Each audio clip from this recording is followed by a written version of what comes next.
Most people look at the world and wonder why leaders lie, why corruption repeats itself, and why some of the worst decision-makers stay in power for decades. We blame morality. We blame culture. We blame individuals. But the Dictator's Handbook reveals something far more unsettling. Leaders do not survive because they are smart or charismatic or moral. They survive because the system rewards their behavior. This book is not about politics. It is about human nature. And once you understand these rules, you start to see the world clearly. Every nation, every company, every organization, running on the same invisible machinery. Let's break it down. The one truth nobody tells you. Bruce Bueno de Mesquita and Alistair Smith spent decades studying how leaders rise, survive, and fall. Presidents, kings, CEOs, dictators, coaches, generals, it doesn't matter. All leaders follow the same rules, even when they pretend otherwise. Here is the fundamental insight. Good leaders do not exist. Only good incentives do. If the system rewards honesty, you get honest leaders. If the system rewards corruption, you get corruption. Morality bends to survival. This book exposes that survival system.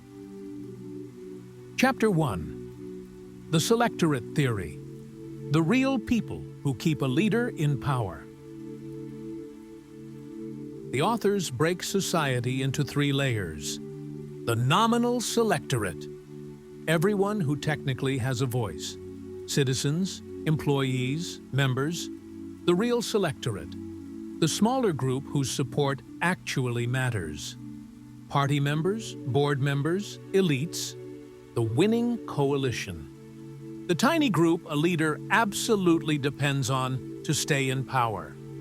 Every leader, good or bad, only serves the winning coalition, not the entire population, not the company, not the nation, only the insiders who can remove them. This is the first rule of power. Survival depends on pleasing a few, not the many. Chapter 2. Why dictators ignore their citizens. Imagine a dictator whose power relies on 20 key insiders. If the dictator invests in the general public, education, health, prosperity, none of that helps him personally. Citizens cannot remove him. Only the coalition can.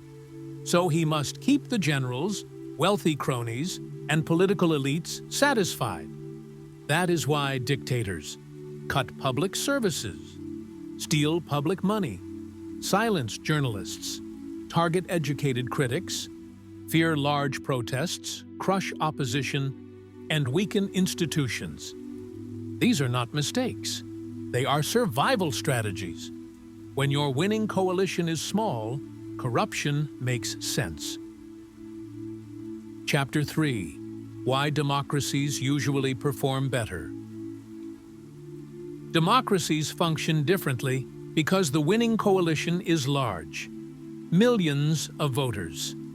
A leader cannot bribe millions of people.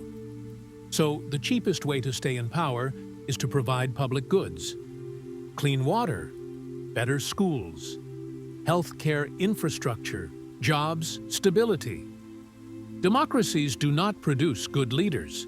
They produce leaders forced to act in ways that benefit the public, because that is the only way to remain in power. The lesson: incentives shape outcomes, not virtue. Chapter 4. The 5 rules every dictator lives by. The Dictator's Handbook lays out 5 brutal, universal rules of power.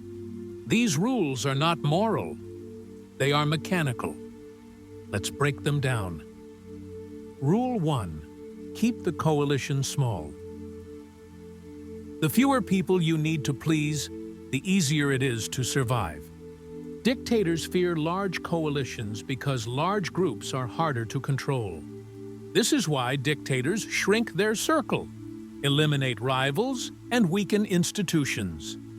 A small coalition is cheap to maintain and easy to monitor.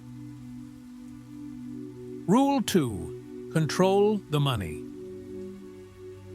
A leader must control the nation's wealth to feed the coalition. Dictators especially love natural resources, oil, diamonds, minerals, because they can sell them and directly transfer wealth to loyalists.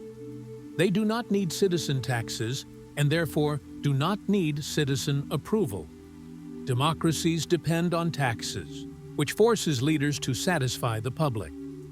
Dictators depend on resource revenue, which frees them from public demands.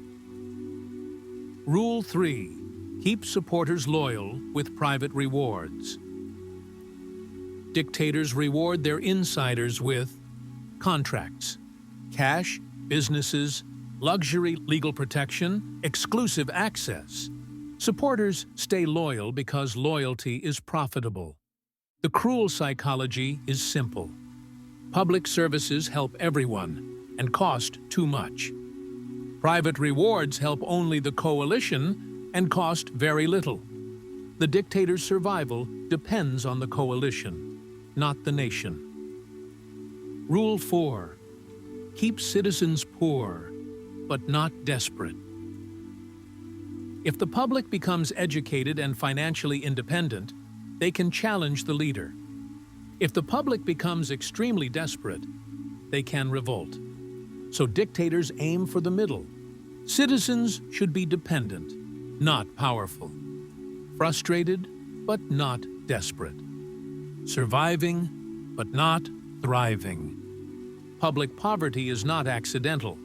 It is strategic. Rule 5. Do not build strong institutions.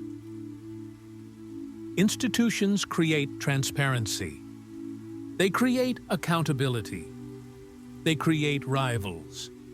So dictators weaken courts, crush independent media, remove term limits, and make themselves the only source of truth.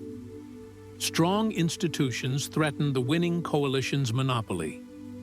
Weak institutions protect the leader. Bad governance becomes good survival. Chapter 5. Morality versus incentives. The authors deliver one of the most important truths about human behavior. Leaders do not do what is right. They do what is rewarded. If corruption increases power, leaders become corrupt. If generosity increases power, leaders become generous. If honesty keeps them in office, they become honest. If lies keep them in office, they lie. It is not personal. It is structural. Once you see incentives, you stop being shocked by human behavior. Chapter 6. Loyalty, Fear, and the Psychology of Power. Power is a delicate balance between loyalty and fear. The inner circle must fear the leader enough not to betray him, but also feel rewarded enough to stay loyal. This balance explains why dictators purge old allies, reward only new loyalists, use propaganda to stay admired, and use brutality to stay feared.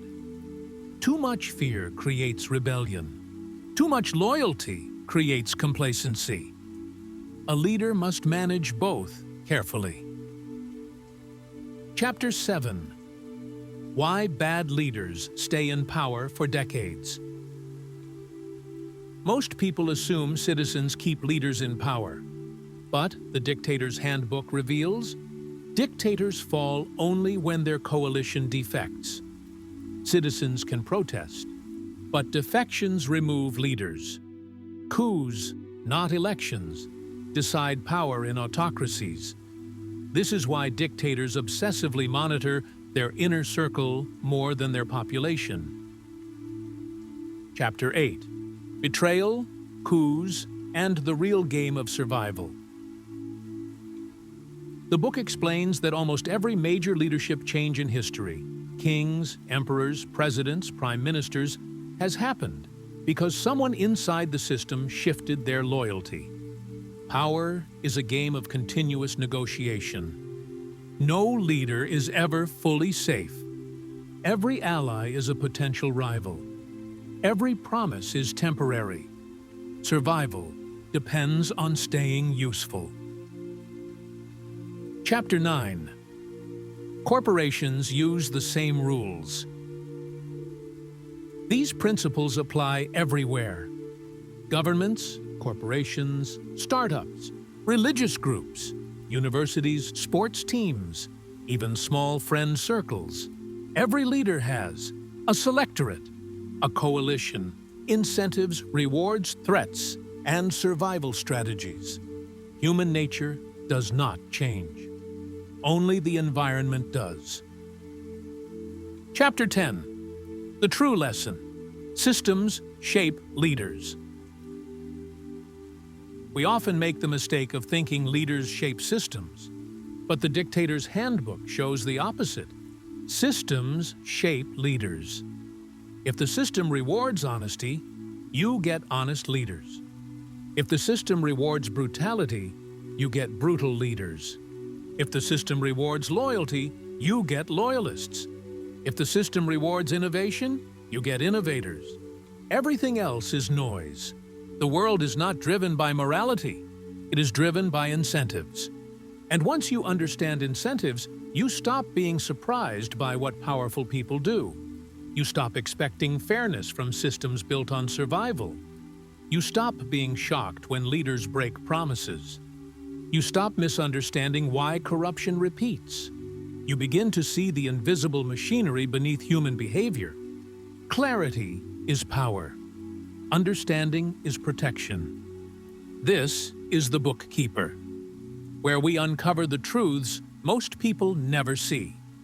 And if this helped you think clearer about power, human nature, or the world, stay with us.